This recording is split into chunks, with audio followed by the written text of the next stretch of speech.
এই যে দেখেন বাড়ির বড় বড় মেয়েরা খেলতেছে। সব মেহমানরা আসছে, সবাই মিলে সব বাচ্চারা খেলতেছে। সিনহা ওদের সাথে সাথে খেলতেছে, ছোট হয়ে গেছে সিনহা।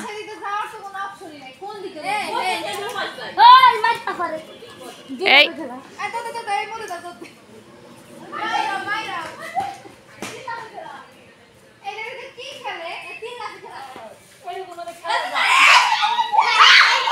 মায়ের মায়ের। আসসালামু আলাইকুম, সবাই কেমন আছেন? আশা করি সবাই ভালো আছেন। তো এই যে এখানে এগুলো কি বলতে পারবেন কেউ? এগুলো কি? এগুলো হচ্ছে কি বলে, গরুর চামড়া, যেটা কিনা এখন ভাইরাল একটা রেসিপি, সবাই রান্না করে, তাই আমিও ভাবলাম যে একটু রান্না করি। তো এগুলো আমাদের কোরবানির গরুর যে মানে পায়া পেয়েছিলাম আমরা, সেই পায়া থেকে আমি চামড়াটুকু ছাড়িয়ে নিয়েছি। আসলে সবাই গরুর মাথার চামড়া খায়, তো আমার কেমন যেন একটু লজ্জা লাগলো চাইতে ওটা, তো আমি ওটা আনিনি। আমি দুইটা পায়া পাইছি, সেখান থেকে আমি ছাড়িয়ে নিয়েছি একজনকে দিয়ে। তো ওটাকে আমি ভালো করে পরিষ্কার করে নিয়েছি, গরম পানিতে সিদ্ধ করে পরিষ্কার করে নিয়েছি। তো এখন আজকে ট্রাই করতেছি, রান্না করি, দেখি কেমন লাগে। যদি মজা লাগে তো আগামীবার কোরবানিতে তো মাথার চামড়াটাও কাউকে দেওয়া যাবে না। এবার আমাদের মাথার চামড়াটা একজন নিয়ে গেছে, তো আমি আজকে এটা খেয়ে দেখব কেমন হয়। তো সামনে যখন কোরবানি আসবে, ওই কোরবানির তখন মাথার চামড়াটা আমরা রেখে দিব।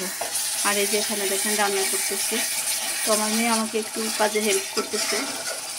ও এখানে মশলাটা কষিয়ে নিচ্ছে। একদম ভালো করে পরিষ্কার করতে যে আমার কতটা সময় লাগছে সেটা শুধু আমি জানি। প্রায় 3 ঘন্টা সময় লাগছে এগুলোকে পরিষ্কার করতে। এগুলো খেতে অবশ্য মনে হয় মজাই লাগবে, কিন্তু পরিষ্কার করতে খবর হয়ে যায়। একটানা 3 ঘন্টা বসেছিলাম আমি। তো অনেকবার ধুয়ে পরিষ্কার করে নিছি। এগুলো কাটার আগে ভালোভাবে ধুয়ে তারপর পরিষ্কার করে নিতে হবে। কাটার পরে কিন্তু পরিষ্কার করা যায় না, আর পরিষ্কার করলেও ভালোভাবে পরিষ্কার হবে না। বড় থাকতে ওগুলো দুই পাশে হাত দিয়ে যদি কোনো পশম থাকে সেগুলো ভালোভাবে বেছে নেওয়া যায়। আর কাটার পরে কিন্তু এগুলো বাঁচতে অনেক কষ্ট হয়, তাই আমি আগেই বেছে পরিষ্কার করে নিয়েছি। দিয়ে দাও সিনহা এগুলো।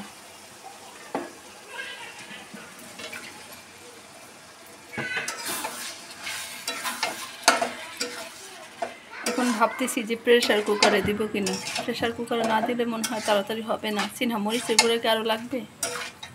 জানি না।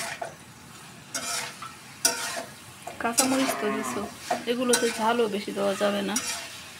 হলুদের গুঁড়ো মনে হয় আরেকটু লাগবে। এর মধ্যে আর কিচ্ছু দিব না, আলু টালু ওগুলো কিছুই দেবো না, শুধু ভুনা করব। আমি পানি দিয়ে চামড়াগুলোকে ভালোভাবে কষিয়ে নিচ্ছি। এরপর আমি প্রেশার কুকারে দিয়ে দিব, কারণ এগুলো অনেক মোটা, তাই কড়াইতে সিদ্ধ হতে সময় লাগবে। এখন প্রেশার কুকারে দিয়ে দিব। এই তো আমি প্রেশার কুকারে নিয়ে নিচ্ছি। এখন আমি 4-5টা সিটি দিয়ে নামিয়ে নেব, কারণ এই চামড়াগুলো অনেক মোটা, অনেক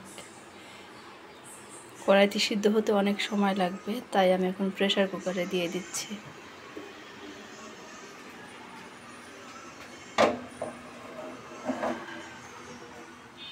এখন ঢাকনাটা দিয়ে ঢেকে দিব। আর এই যে এই চুলা দেখেন আমার ভাত হয়ে গেছে। এই তো আমার রান্না করা হয়ে গেছে। তো এগুলো কিন্তু ফুলে একদম ডাবল হয়ে গেছে, অনেক মোটা মোটা।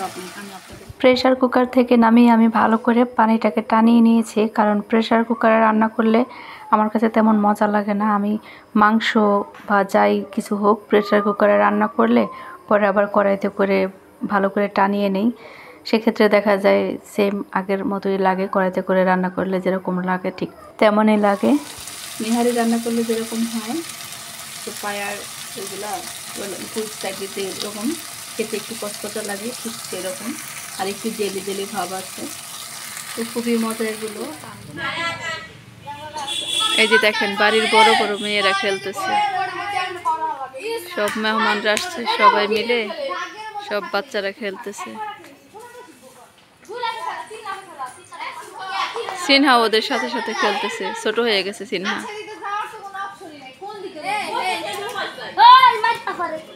এই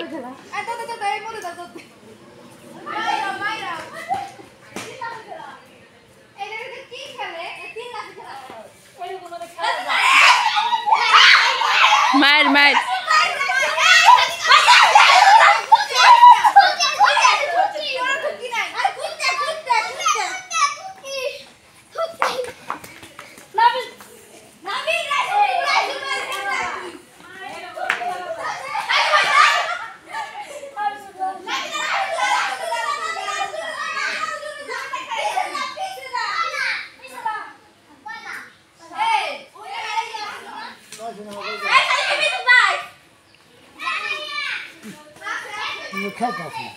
থাকলেন না আবার এসেন